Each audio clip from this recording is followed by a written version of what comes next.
Hello everyone! So, long time no see, and I'm really sorry about this, but I had exams because I'm still in uni and they were painful, but they're finally over and now I am on vacation and I am free. So I gotta look up be. I'm looking here because I have my computer, because today it's the first time ever that I'm doing this, but I've seen some people doing it since last year. I'm going to be doing the mid-year freakout tag, and I still can't believe it's June. We've been through 6 months almost of 2021, which is mind-blowing. Like, where did the time go? But also I'm really glad because now I'm on vacation. So there's that. Also, if you can hear some noises, I'm really sorry. I have my windows open, but I'm currently dying inside of my room. And I cannot close it or else I will die. So, I'm really sorry about that. But yeah, let's get on with just a little beforehand. I have read like a little bit of the questions, but I haven't thought of the books that I'm going to talk about. So this is going to be a little chaotic, and I'm really sorry about that. But also, am I sorry about it? Not really, but yeah. So, the first question being, what is the best book you've read so far in 2021? That is a great question because there were a lot of books. Because I have given a lot of 5 out of 5, and I've been just really being good at finding books that I really love. But if I have to like pick one that is my ultimate favorite book of half of this year. Actually, can I pick 2? Can I pick 2, please? It would be okay. No, but number 1 would be Circe by Madeline Miller. Is most definitely my favorite book out of 2021 so far. The Song of Achilles is a very close contender, but no, it's Circe by Madeline Miller. And another one, if I have to pick, always when I'm filming somebody's dying, like it's always when I'm turning on the camera. And the second book, which I don't have a physical copy of, if I had to choose another pick after Circe, would have to be The Four Winds by Kristen Hanna. I really loved both of these books. I thought that they were amazing, and they're just both 2 different genres, which pretty much explains to you and like shows you my 2 main favorite genres, which are sort of a like fantasy YA, mythology inspired something YA, and more of historical fiction is the word that I was looking for. So, Circe, for those of you who don't know, it's written by Madeline Miller. So, Circe is the daughter of Helios, and she finds herself being in love with a sailor. And she also finds that she can have some sort of magical powers because she's a sorcerer. And she is going to bring this man into the realm, if you will, of Helios as a god, I think it was. But he will fall in love with a nymph, and she's going to go crazy about this and turn the nymph into a awful creature. Therefore, she is going to get expelled to an island, and the story kind of begins from this and evolves as her being on this island alone and how she is dealing with this, as well as being one of the most powerful sorcerers. I love this book so much. And then The Four Winds by Kristen Hanna tells the story of the Great Depression in North America. So our main protagonist is a Texan woman. Her name was Elsinore. Basically comes from this really wealthy Texan family, and she was portrayed all of her life as being ugly. Her parents always told her that she is never going to find love, she is never going to be wedded. And at 25, if you were not wedded, back in the days, it was a big deal. So it was a big deal because she was 25 and still not wedded. That was until she finds a Italian boy whose name I forgot. I think it was Raffaello, but I might be completely wrong. And it's still my favorite book, but I just didn't like his character. And the story begins from here.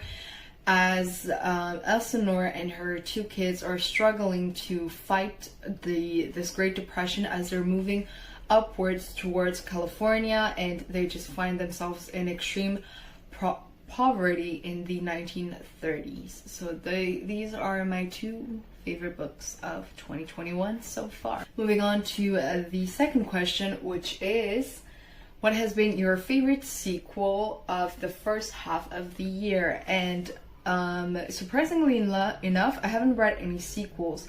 Technically the only sequel I've read was Heartstopper #2. I've read Heartstopper by Alice Oseman 1, 2, and 3. I still haven't read the fourth one. So technically it's the only, and I would assume my favorite one, since it's the only one. So it would be Heartstopper #2.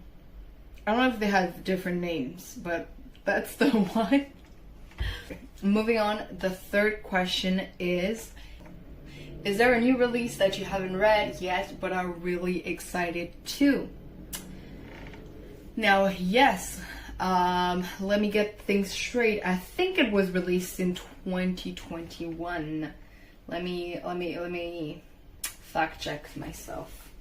No, it was not. The book that I originally thought of was We Hunt the Flames by, I forgot the name of the author, but it was actually released in 2019. So, my bad. But I know for a fact that this book was released in 2021, and it actually got released 5 days ago, which is The Maidens by Alex. I don't have my glasses. Let me zoom in a little bit. I zoomed in a lot. By Alex Michaelides? Question mark. I still haven't gotten better with names. I'm really sorry. I don't really know much about this. I just know that Noelle has read this book as in like an early release, and she liked it, and I just know that it's like a thriller mystery, and there's a murder and all of that, so I really want to read this. I think that's like the only book from 2021 that I'm really excited to read. There's probably gonna be more books. I mean, there probably are more books that I would be excited to read that are going to come out in 2021, but I just haven't heard of them. So The Maidens is the only book that I've heard of and that I'm genuinely so excited to read one day in the future, because my reading list and my reading TBR for the summer of 2021 is huge, and I don't know when I'm gonna fit reading all of these books, but wish me luck. Remember when I said that there's some books that haven't come out or that are gonna come out that I haven't heard of? Well, the fourth question is, what is your most anticipated release for the second half of the year? And that is a great question, because I don't know. I don't actually know. So, you're gonna do what everyone does and go on Goodreads. So to give you an answer to this question, I would say that it is She Who Becomes the Sun, The Radiant Emperor, the Part 1. That is going to come out on July 20th, 2021. So does that still answer the question? I don't really know.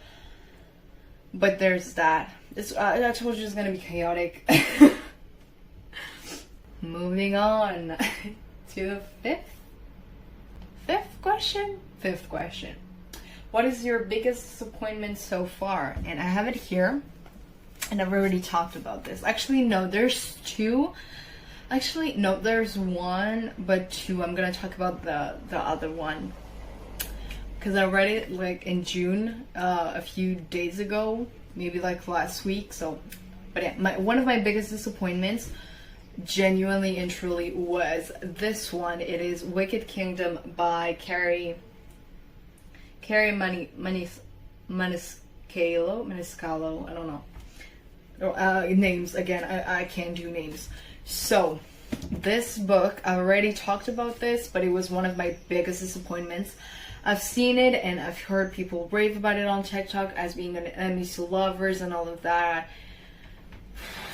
It genuinely, are they really lovers? I don't really know. I DNF'd it. I didn't really read the ending because I got so tired of this. So if you don't know what this is about, this is the story of Emilia and Vittoria, who are twins. They are twin sisters, both witches. It is set in Sicily, in Italy. The time stamps, we don't know. It could be anywhere from 1705 to 2021. Nobody really knows when it's set because it's not really explicited. It's about, I think, Vittoria dies and Emilia is the twin sister that's looking for revenge. Something like that. One of the sisters is dead because she invoked one of the 7 princes of hell, who are also in correlation with the 7 deadly sins and all of that. And the other twin sister is like, oh my god, my sister did, how come? You know what I'm gonna do? I'm gonna do what my grandma never told me to never do. I'm gonna invoke a prince from hell, because that's a smart idea to do. And so she invokes a prince from hell, and I didn't like it. I gave it a 5 star. And the other one, which I don't really think you can call it disappointment, because it gave me exactly what I was looking for, so it's not really a disappointment, but I also gave it a 2 stars.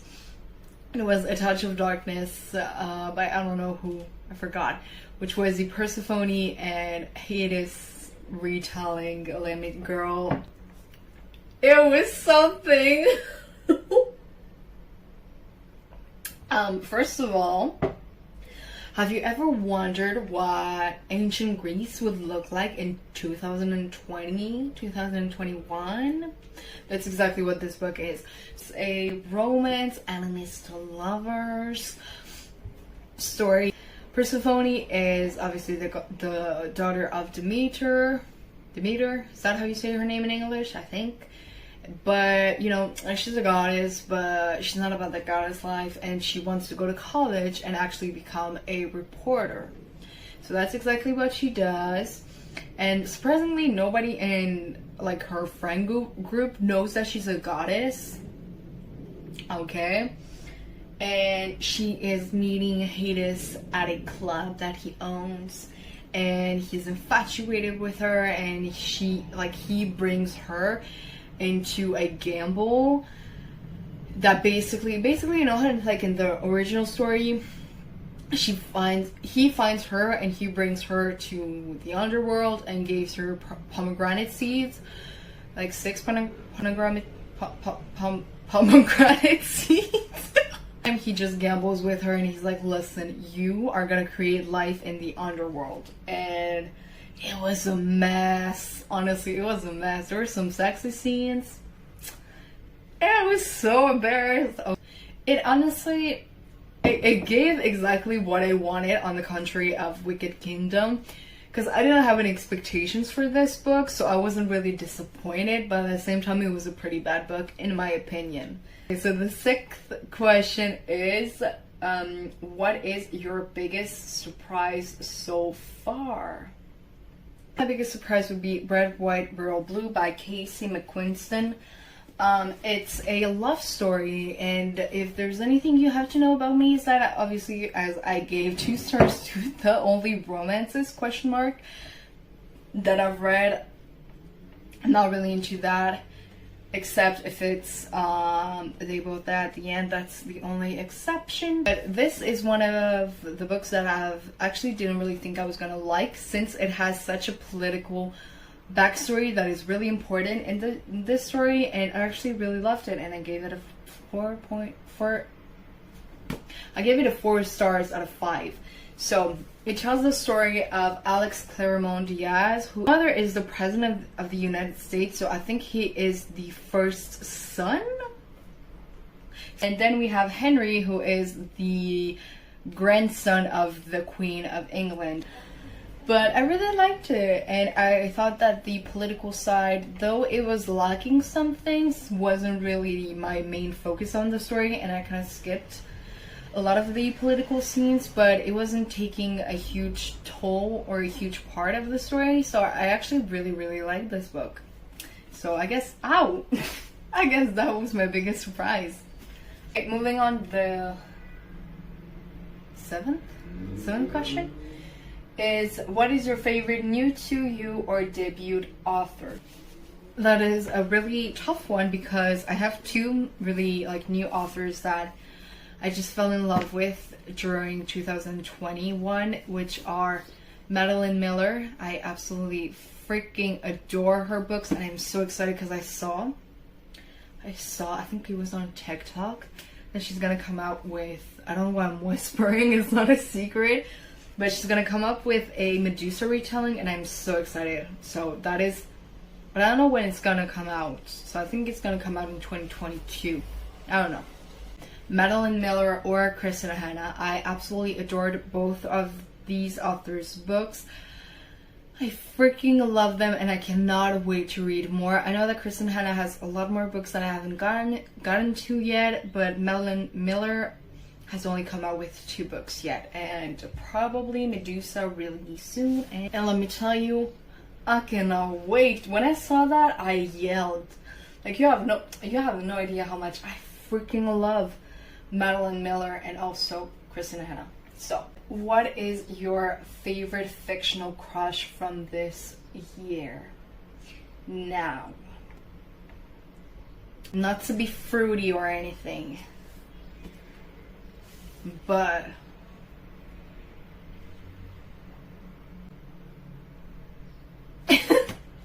no, honestly, Cersei is such a badass character, and apart from Cersei, which I'm going to censor myself from not saying their names ever again, I'm really thinking about this, and I don't really think I have one.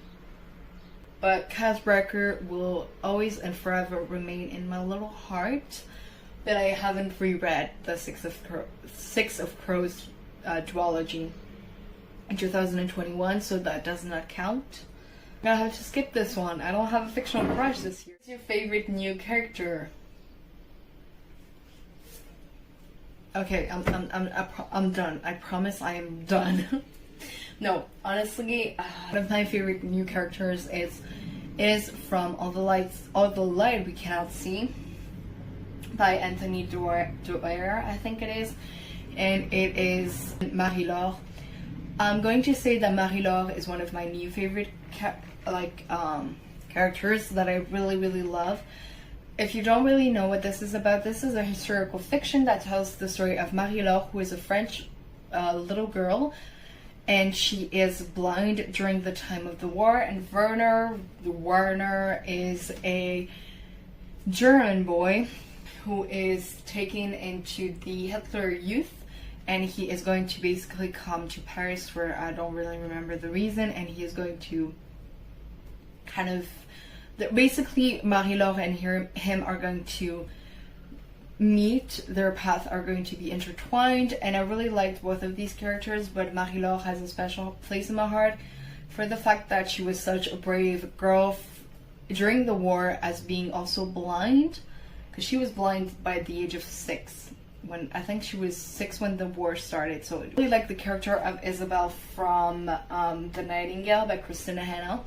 It's again a historical fiction set in the World War II, and that like young, fiery, and feisty woman that is going to fight for the resistance, the résistance.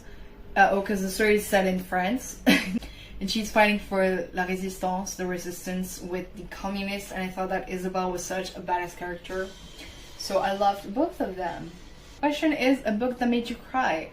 I'm not gonna sit here and lie. Pretty much all of the books that I've read during this year have made me cry. If I have to like list them really quickly, because whatever, it would be Pachinko, The Four Winds, Red, White, and Royal Blue made me cry. History Is All You Left Me made me cry in rage. Cersei made me cry. The Lights We Cannot See made me cry, and They Both Die at the End also made me cry. The Invisible Life of Addie LaRue made me cry, and My Dark Vanessa made me cry. So it's pretty much all of the books that I've read. A book that made you happy? None of them. No, I'm kidding. Am I kidding? I'm not kidding. No, okay, probably it would be A Touch of Darkness, I would say, simply because I knew it was gonna make me laugh. It didn't really make me happy, it made me laugh. And I knew it was gonna make me laugh, and that's the only reason why I read the book, so probably that. 10th question? Your favorite book to movie? Favorite book to movie, TV show that you've seen so far? I don't think any of the books that I've read have been adapted to a movie adaptation so far. I know that Heartstopper is going to get adapted to a movie, but that is pretty much all. So none so far. I haven't watched any. Moving on, what is the most beautiful book that you have bought? And I'm not gonna bring out Cersei, I promise. Though I absolutely hated this book and I would absolutely not recommend anyone buying it, I thought that the cover is still really stunning. I would argue that I got 2 more books, and I personally think the covers are stunning, though they are really simplistic, which is L'Arrache-Cœur by Boris Vian. Look at this. It's so pretty. It's just like a really light pastel pink salmon color. I think the cover is really beautiful, though it's really simplistic. And the other one is The Handmaid's Tale by Margaret Atwood. I just think that the cover is stunning. It's really simple, and it reminds me of the cover for Dracula in the Penguin's Classics edition. So this book is a Penguin Random House in the edition vintage, I think. So there's that. And this one is a new collection by Le Livre de Poche. So I think they're really beautiful covers. What are 6 books that you want to read by the end of the year? So since I have them here, it's Tale by Margaret Atwood. I still have not read this book because it was never a mandatory read at school. So that is one of the books that I'm the most excited to read during this year, by the end of this year. The second one is Laura by Alexandra Bracken. I cannot wait to read this. As you can see, I've been through an intense phase of mythology like retellings, so this is a Medusa retelling, and I'm so excited to get to this one. So there is that. Then I have The Wave by Todd Strasser. Again, it's a book that I haven't read when I was in high school because it was not a mandatory read, but I cannot wait to get through this, and it's especially like really, really short. So there's that. Then moving on to the 2 books that I am currently reading, which is Émile Zola, La Bête Humaine, The Human Beast by Émile Zola. It's a classic, and it tells the story of Lantier, who is basically a serial killer, a murderer. And it also talks about trains, and I really like trains, so there is that. And by Neil Shusterman and Jared Shusterman, which tells the story of, it's kind of like a word that I always forget. It's not a utopia, it's not a dystopian, it's something else. That basically tells the story of a top out that happens in the state of California. And moving on to, that is it. Okay, well, that is all of that's it? I thought the tag was longer. Well, I mean, I'm saying this, but I'm already at 45 minutes of filming, so thank you so much for watching this video. I really hope that you enjoyed my little mid-year freak out book tag. And remember to take care of yourselves. Kisses, bye bye!